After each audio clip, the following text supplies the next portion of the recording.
Welcome to Brainiac, the show that winds up science till the veins throb in its neck. The big science on Brainiac tonight. Battle of the Bats as we ask which is Britain's best sport? Does time really fly when you're having fun?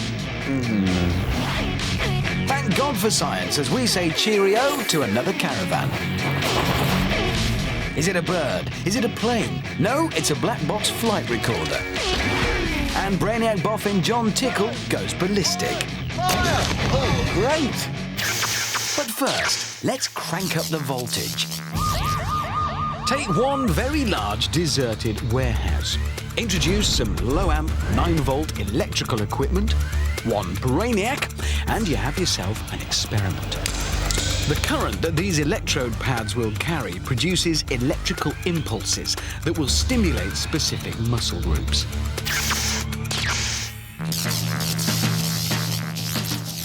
This week, we're experimenting to see if it's possible to conquer the Flatpack assembly of a coffee table whilst being electrocuted. Our Brainiac has the 4 electrode pads placed on his arms, and he has no control over when the electric shocks are administered. Flatpack assembly can be a challenge at the best of times. And like all good men, our Brainiac is ignoring the instructions. Ignoring the voltage, however, is not so easy. A lot of hand-eye coordination is required during the assembly. It's the brain that tells the muscles in the arms and hands what to do. The electrical charge that enters his body overrides those signals and causes his muscles to contract. It's not uncommon in Flatpack assembly to have a piece or two left over. But judging by the amount of material still on the floor, this is one job that will never be completed. Flatpack assembly. One more thing you can't do whilst being electrocuted.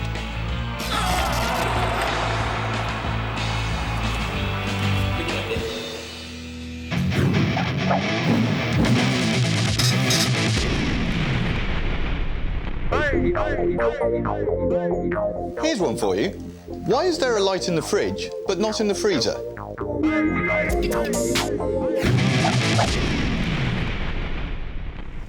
Which is Britain's best sport? It's a tricky one, this. I guess it could be a matter of personal taste. Whether you think a friendly Sunday afternoon game of cricket is somehow better than a 2-hour workout on a tennis court, or a morning spent whacking a golf ball. But this is a science show, and we don't decide things according to personal taste. We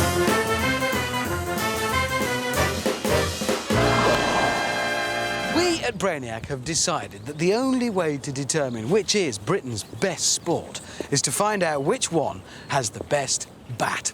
So, we have a Brainiac here with a golf bat. We have another Brainiac here with a cricket bat.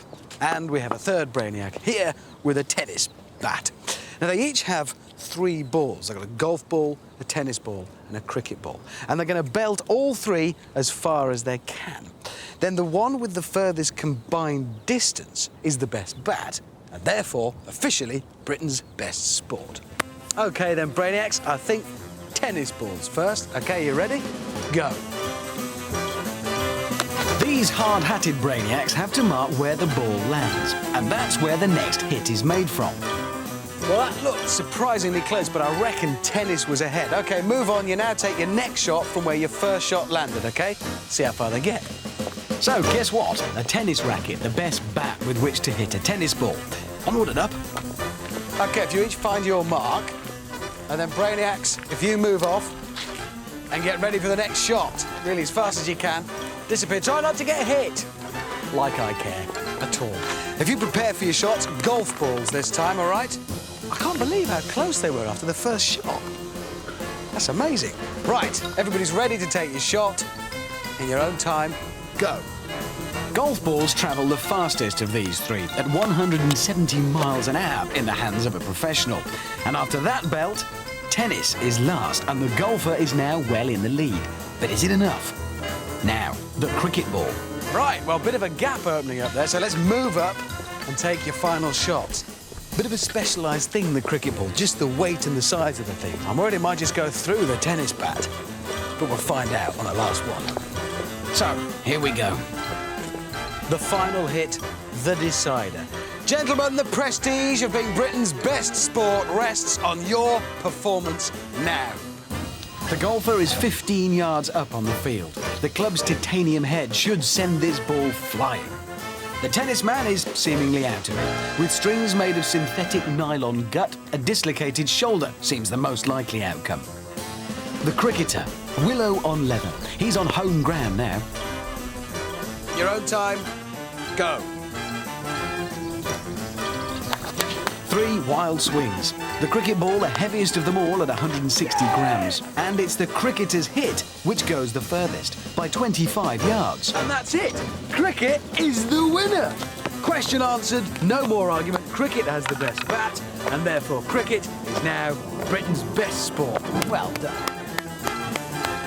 And that's what Brainiac is all about, answering the really big questions in life.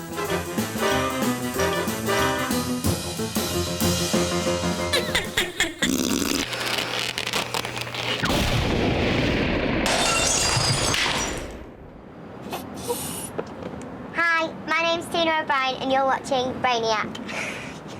Sound like a loon.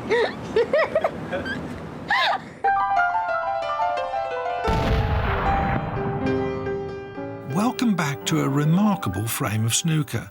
Quintin hands on 122. He's got to pot 5 more colours to complete a 147 maximum.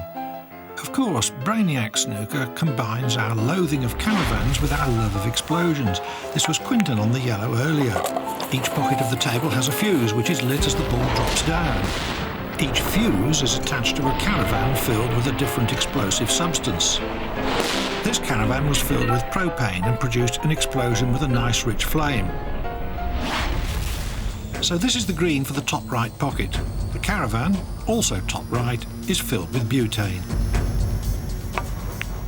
Ooh, it wobbled, but it's gone down and the fuse is lit. 125.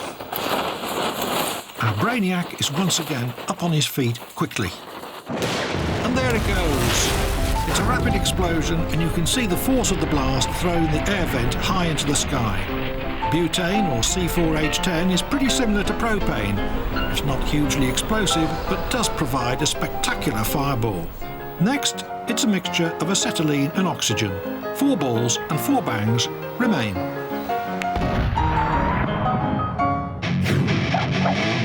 Things Jon Tickle's body can't do. Come in. Hello, Mr. Tickle. Would you stand over there, please? Now, Mr. Tickle, I'd like you to pinch your nose and shut your eyes. I now want you to open your mouth and tell me if this is apple or potato. Most of our ability to taste depends on smell. If that sense is blocked, only the texture of the food indicates which it is. Apple? I'm afraid it isn't, Mr. Tickle. It's potato. Goodbye. One more thing Jon Tickle's body can't do.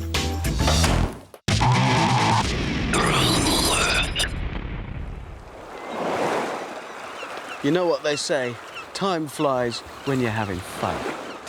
Well, that's what they say. But is it true?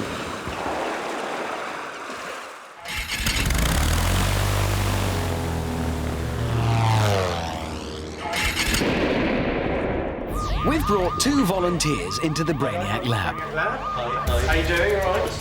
They've been told they're going to take part in an experiment, but we haven't told them what it's going to be about. First, their watches come off. We want them to have no measure of how long the experiment runs. Go off that way. Now we take them off to separate rooms. Gavin will be staying in this half of the lab. He'll be here for 30 minutes. And we've got him some potatoes to peel. Peel them. Meanwhile, Norman will be staying in this half of the lab. He'll also be here for 30 minutes, but he'll be doing lots of much nicer things. Starting with a tasty steak dinner from Tasty Loretta. Steak and chips, sir. At the end of the experiment, we're going to ask them how long they think it took. That way, we'll be able to see if time really does fly when you're having fun. German, Dutch or Italian lager, sir? Italian, please. Join us later in the show for the results.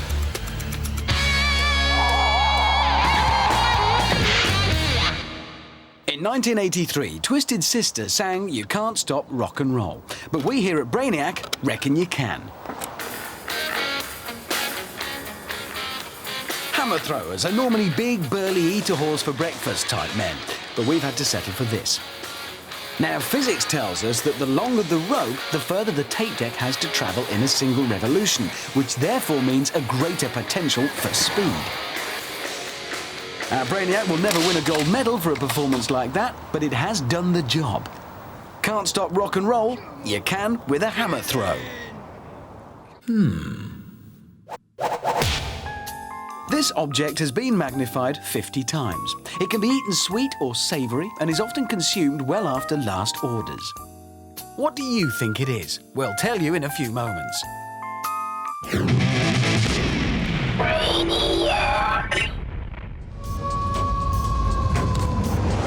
This is Brainiac, the science show that laughs in the face of danger. Still to come, Alan Titchmarsh stand well back as Brainiacs go gardening. And they're going head-to-head. The return of tall v small. But first...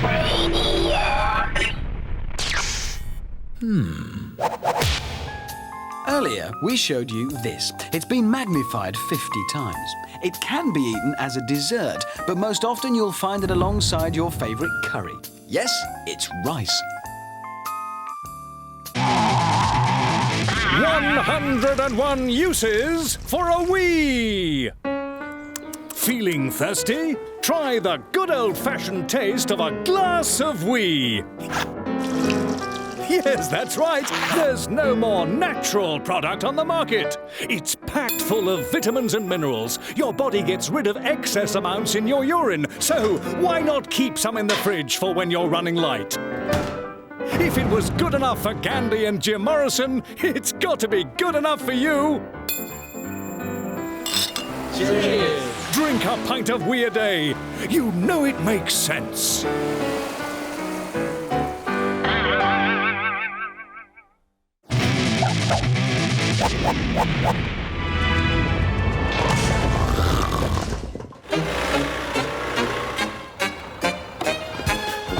Brainiacs, as a rule, don't have much time for gardening.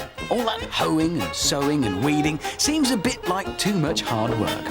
However, we do quite fancy having somewhere nice to drink our beer on long summer evenings. No garden is complete without a garden gnome, and we've got our own full-sized version. Complete with fishing rod. Now all he needs is a water feature. What about digging a pond? Well, digging's not really up our street. Blasting a hole with a stick of dynamite is much more our thing.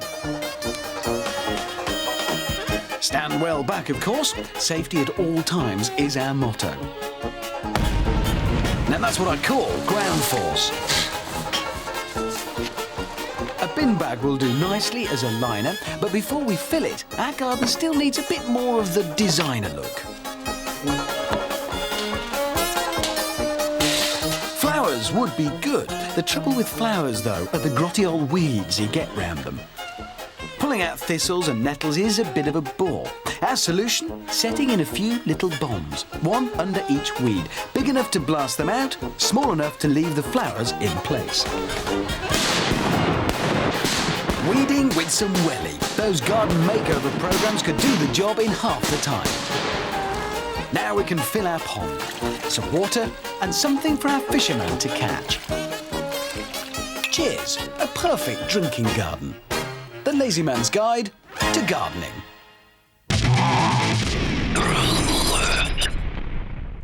Ever wondered why your voice goes deeper the day after an evening's drinking?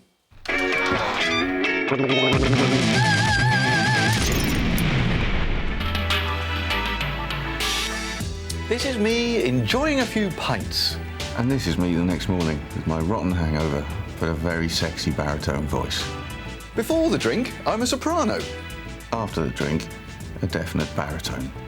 Me with my soprano voice? Me with my baritone voice.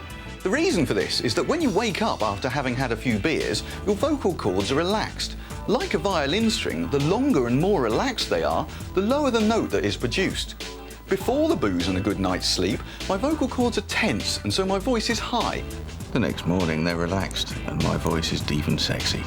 Also, if you spend a night shouting to make yourself heard in a loud pub or club, Your vocal cords can be swollen the next morning, which means they vibrate more slowly, which means it lowers the pitch.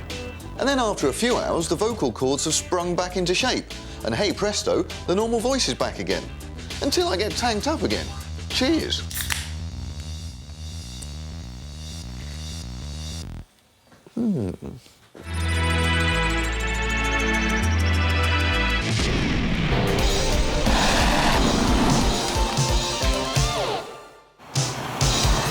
Tina Turner loves her science. Though she has, of course, now become an international singing star, she's never forgotten those school days she spent in the lab down in Nutbush. Whenever she gets a break from her busy schedule, she likes to get out her Bunsen burner and blow something up. Step this way, Tina. Arriving once more at the battered car lot, Tina struggles across the debris-littered ground in her high heels. Pondering the vehicles, she chooses the silver grey one to match her natural hair colour. Tina's cunning plan this time is to use a long line of detonator cord to set off her bomb. And today she's assisted by the youngest member of her fan club, who's just found out he hasn't won Explosive of the Week. Det cord is usually ignited with a flame. Lucky that, because once again, Tina's brought her Bunsen burner. And the explosive itself, TNT, well, it is her favourite, named as it is using her own initials, the N being for Nelly. Once it's in place, Tina gets away sharpish. She's always been a bit nervous of det cord, ever since a nasty incident with her old gas cooker. Your Bunsen burner, Miss Turner. A young fan watches anxiously as Tina, with well-practiced deftness, sets her burner on fire. Then she introduces the ignition cord to the flame. Once it catches, Tina nervously hops out of its fizzling path. Det cord is made from cooled molten TNT in a plastic sheath. It's a slow burner, however, once lit, it won't go out, even underwater. Slowly but surely, it creeps along towards its target, and when it finds its mark, everyone knows about it. As ever, as the car bursts into flames, so Tina bursts into song.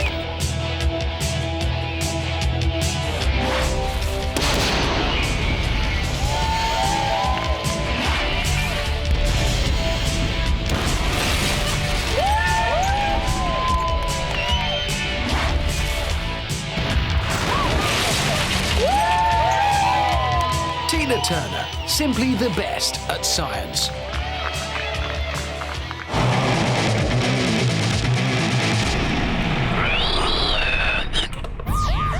Every day in the Brainiac lab, our email inbox is flooded with suggestions for experiments from the great British public. The mad, the bad, and the downright stupid. Our dedicated research team go through each and every one of these suggestions and thoroughly assess them for their scientific value. Just a very few ideas actually go forward for testing. And if your idea is picked, be sure the Brainiac team will track you down. No science, mate. If you've written into Brainiac, we will find you. Today we're in Aberystwyth, grabbing motorbike saleswoman Mackenzie Nichol.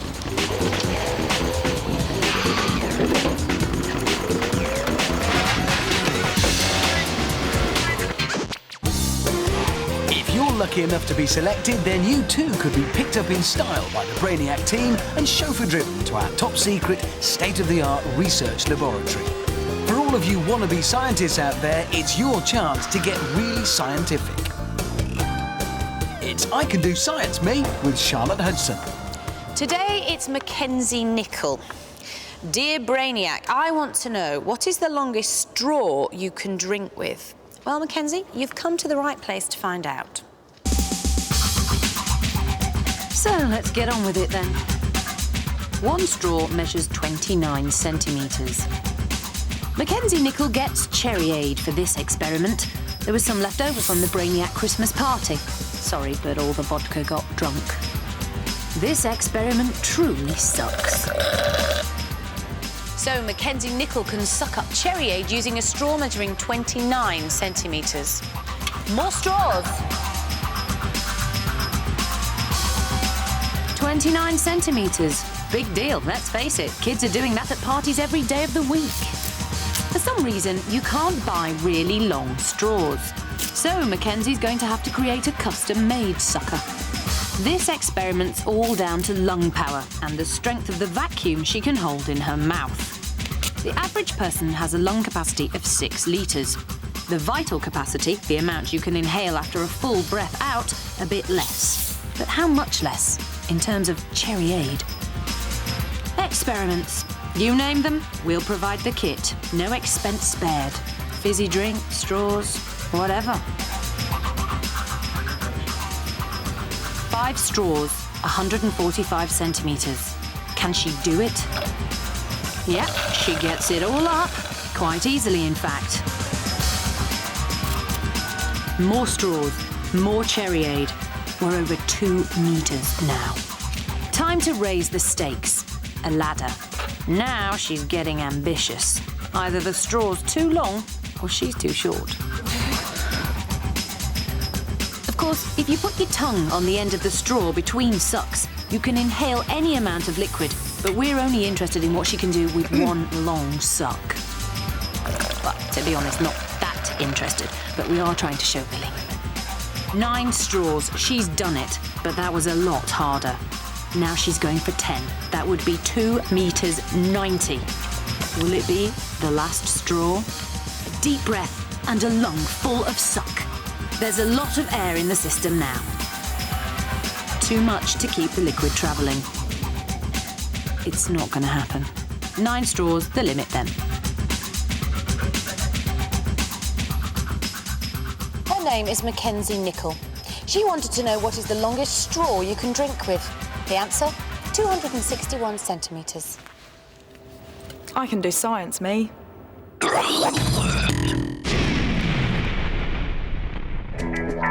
What's this? Beer. I love it. But I get so fed up with it frothing up when I pour it. Here's a tip. Try wetting the glass first. When water coats the inside, it prevents bubbles forming in the rough surfaces of the glass. So, no frothing. Try it! Cool.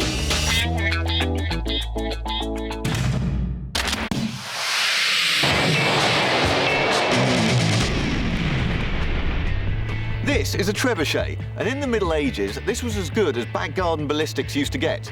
It's fairly basic technology. I've got a string here which has been wound round fairly tightly, and the energy that's stored in there is going to be released when I pull on this firing trigger. Let's retire to a safe distance. Clear the range! Yeah, well, clearly that's pants. But there have been developments in science and technology since the Middle Ages, and this is Brainiac. We're going to make back garden ballistics a lot more fun. Our first device is relatively simple.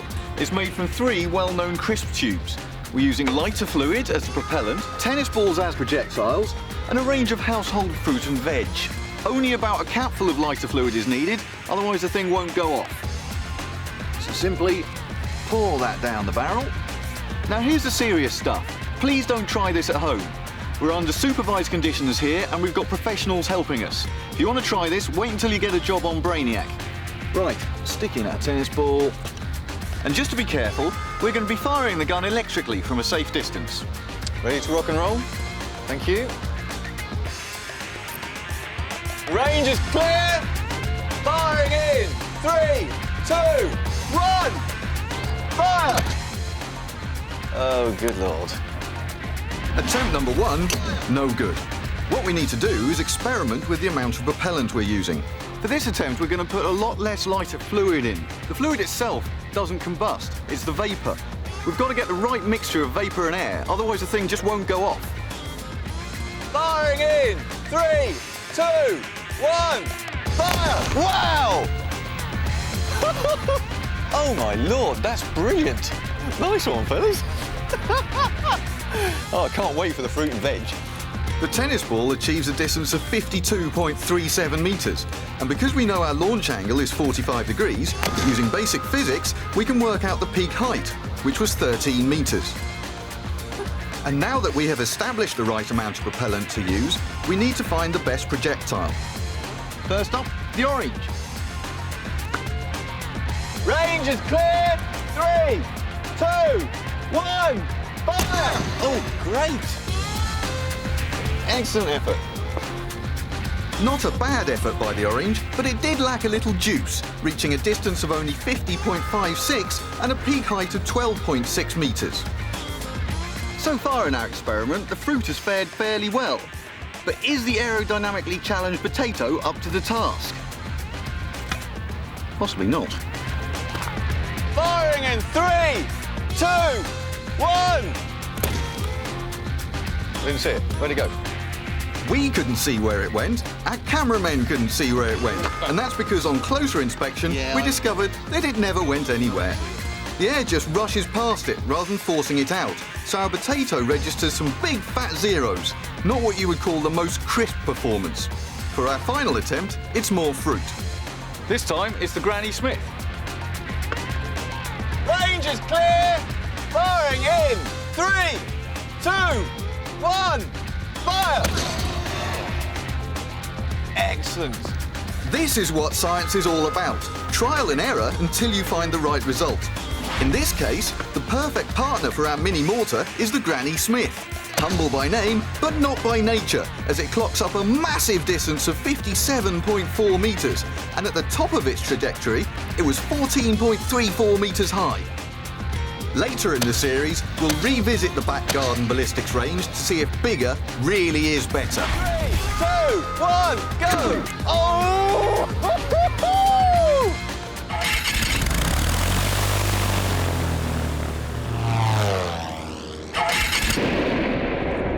Back at the lab, our two volunteers are testing out whether time really does fly when you're having fun.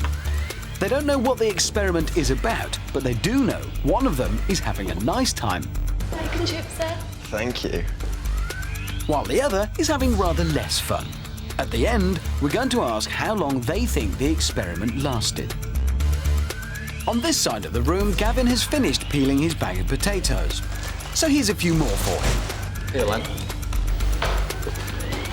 Meanwhile, over in the other side, we've racked up the balls lined up for Norman and brought on a hand-picked opponent. Your break, big boy. Albert Einstein, in his theory of relativity, said, "An hour in the company of a pretty girl seems like a minute. A minute before a hot stove seems like an hour." That sounds a bit like guesswork to us, so unlike Einstein, we're doing a proper scientific study. Well done. Psychologists believe that if we're involved in, for instance, a boring activity, then we think more about the time that is passing by. And hence, it seems as though the clock is ticking more slowly. Lie down, please. On the other hand, when we're involved in fun activities, our mind is in a state of arousal, and the part of the brain which views the passage of time gets distracted. That's why your holidays seem to pass quickly. The experiment is over. Please stand up. OK, their 30 minutes is up. Now, the crucial question. How long do they think the experiment took?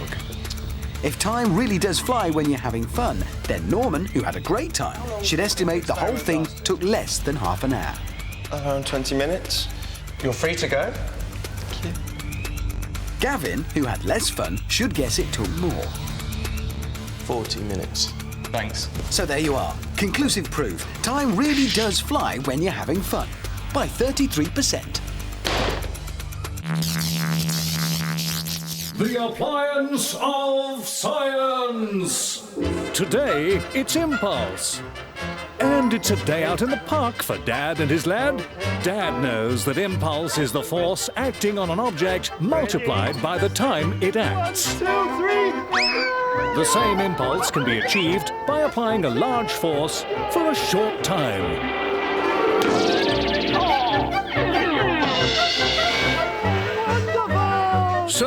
Remember, kids, don't mess with impulse.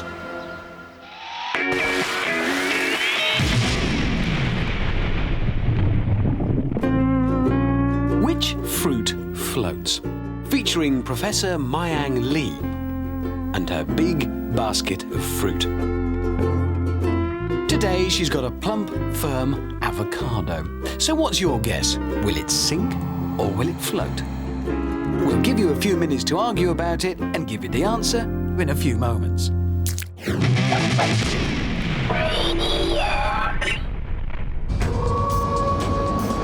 This is Brainiac, the show where we flog science senseless with a knotted rope. Also to come, it's bath time for the black box, Brainiac style. And slip sliding away, we test out slithery surfaces.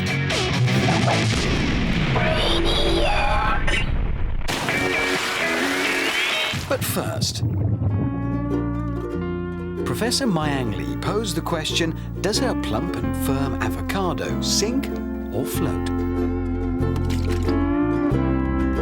Yes, avocados sink.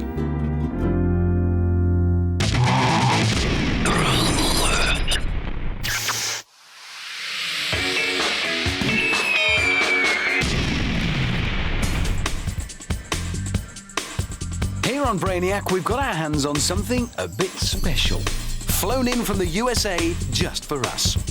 It can withstand 20,000 feet of pressure underwater. It has an astonishing fire resistance of 1100 degrees centigrade. It has a staggering impact tolerance of 3,400 Gs. We're not supposed to have it, but we have. It's a black box flight recorder, the strongest box ever made, and it's yellow.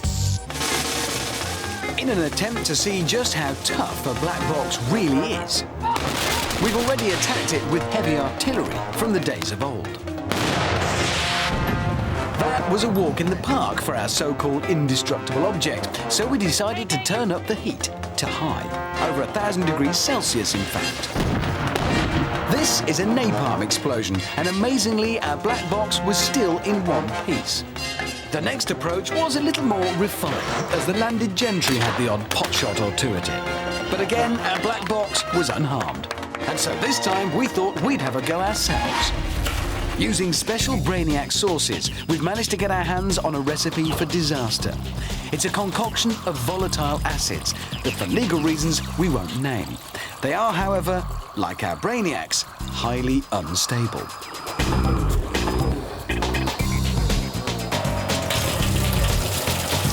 Now, the good bit. We're going to drop the black box into the acids from a great height using a bungee cord. Why? Well, two reasons really. One, just because we can, and two, we'd like to inspect the damage afterwards without having to stick our hands in the acid to get it out. Now, the critical part. We need to be absolutely certain that we're lined up right. If the black box hits the side of the drum, we'd have acid everywhere. Nothing short of a direct hit will do. Okay, looks like he's in place and is happy with the flight path. Here we go.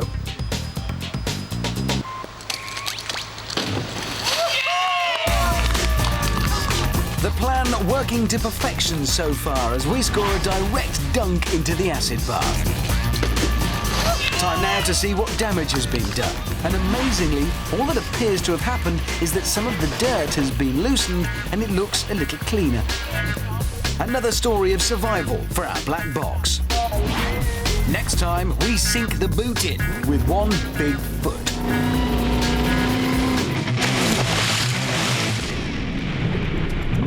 If the global temperature rises by just 3 degrees, sea levels will rise by 7 meters, and your office could look like this. Hello. If this catches you by surprise whilst you're beavering away, which office product should you grab to help you keep your head above water? So far, we've established that it's best to steer clear of PC monitors and anything made of cardboard. But get your hands on any product that has trapped air in it, and it's all plain sailing. Well, that's the high water level alarm, and our office junior knows the drill. Which office product is he going to go for? He's gone to the storage cupboard. And this could be a stroke of genius, because these aren't just ordinary brown envelopes, they're lined with bubble wrap. He's obviously learned a lesson from the previous experiments. The big question is, though, will it support his weight? And he's in. Judging by the way he bobbed up there, I'd say these will be quite successful. And yes, they're providing excellent buoyancy for our 11.5 stone junior. So, padded envelopes, also an office buoyancy aid.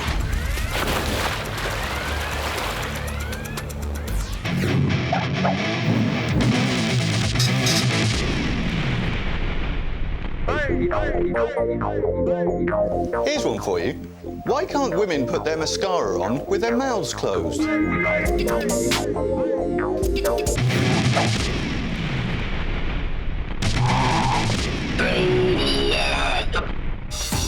Big John is 7'3" and Little John is 3'11". This is Tall v Small, where we ask the question, which is best? We already know that it's better to be tall when trying to negotiate your way down London's Oxford Street, the busiest street in the world. And when it comes to step aerobics, it was the tall guy once again that put his best foot forward. Fly! Today it's hide and seek, and our boys are once again going head to head. Well, they are with the help of a ladder. I'm sure you all know the rules. We've marked out an area in these woods where they're allowed to hide and brought in our very own hide and seek specialist. His name is Matthew Knight. Matthew's job is to count to 100, which should be ample time for our tall guy and small guy to find a hiding position. 3, 4, 5, 6. Camouflage is blending in with your surroundings, and most species of animals have developed some sense of it to help them find food and avoid attack. In these surroundings, the tall, timber-like structure of Big John might just give him the edge. Our small guy is using his height to advantage as well, though, keeping low to the ground, hiding in this small hollow. 71, 72, 73. But our tall guy seems to be struggling to find a spot, and with the pressure growing, he opts for something else tall and skinny, a tree. It might not be the best choice, but from the right angle, he is hard to spot. 98, 99, 100, coming ready or not? Right, Matthew is now on the hunt, and the clock is running. He's just walked right past our small guy's hiding spot. That's a good sign for him. They say some people can't see the wood for the trees, but Matthew isn't one of them, because fairly easily he's found our tall guy, in pretty quick time too. Got him. We'll now be able to find our small guy. The answer? Yes, but over 1 minute later. Which all goes to show when it comes to hide and seek, it is most definitely better to be small. Yes!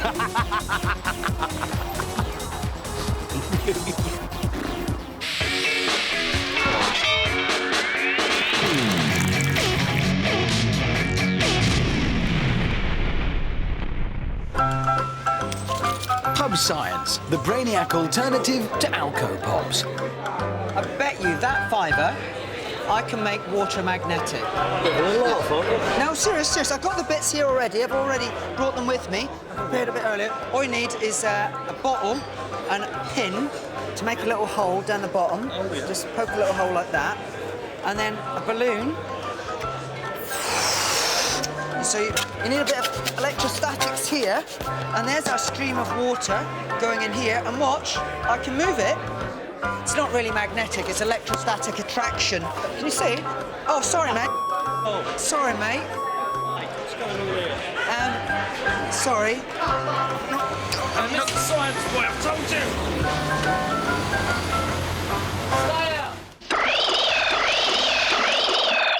In the first series of Brainiac, we converted a sloping field into a non-vertical X-axis laboratory in order to test which household oil is the slipperiest. We tested 3 oils: baby oil, cod liver oil and cooking oil. The baby oil wasn't bad, although it was a little slow. Cod liver oil, on the other hand, was pants. But cooking oil was by far and away the most slippery. So, continuing our theme of safety in the home, we've decided to put socks under controlled scientific testing conditions. This time, we're converting this warehouse into a highly scientific testing area. This black rubber will be used as a runway for our sock-wearing Brainiac. As a test surface, we're using vinyl flooring, 2 millimeters thick, 2 meters wide, and 20 meters long. In its current state, it's not very slippery, so we acquired the use of a couple of industrial floor polishers and went to work on it. It's not recommended practice to use furniture polish on floors because, and this is the reason we're using it, it makes the floor very slippery. Today, we're testing 3 different types of sock: polyester, cotton, and wool. Our mission is to find out which one of the 3 pairs is the slipperiest. First up, it's the 1970s favourite fibre, polyester. Each pair will be tested 5 times. We're timing and measuring the runs to calculate the average distance and speed. Taking our lead from curling, we've also got a couple of sweepers to try and get the maximum possible distance from each slide. Polyester is a much maligned fabric, thanks mostly to the use of it in leisure suits during the 1970s. That aside, it's strong, can stretch and recover, and doesn't shrink or wrinkle. The polyester managed an average distance of 11.32 metres and an average speed of 3.06 metres per second. The second pair to be put to the test is, bless 'em, the cotton socks. Our Brainiac is wearing more than 1 pair of socks to eliminate the possibility of any skin touching the floor and increasing drag. 3, 2, 1, go! In ancient Egypt, only the high priests were allowed to wear cotton, but we here at Brainiac aren't so fussy.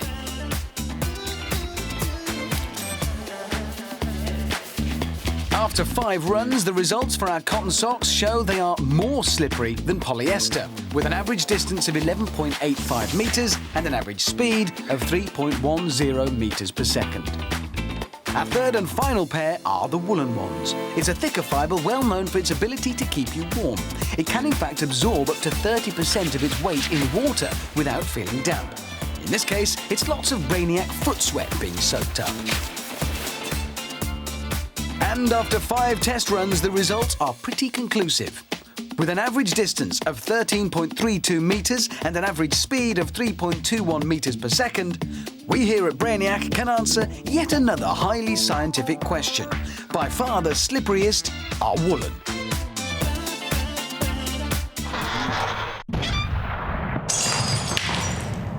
Explosive of the week. We're down at Big Bang Farm. The girls are having a jolly egg and spoon race. Enough of breaking eggs, though. These girls want to make a mess of something much bigger. So they're going to pick an explosive and then blow something up.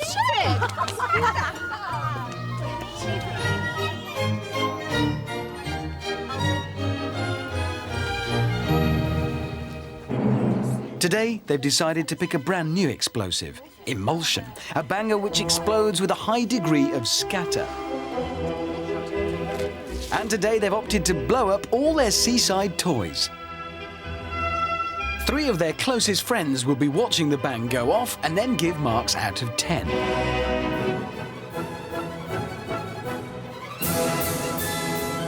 But before there are any explosions, there must be first some preparation. The Brainiac babes are ultimate pros when it comes to big bangs, so they get straight down to the nitty-gritty. Emulsion produces a huge amount of gas when it goes up. A very stable explosive, it needs a good charge to set it off. Fortunately, our girls have got that one covered. The judges watch on as Olive stands by with the plunger. 3, 2, 1.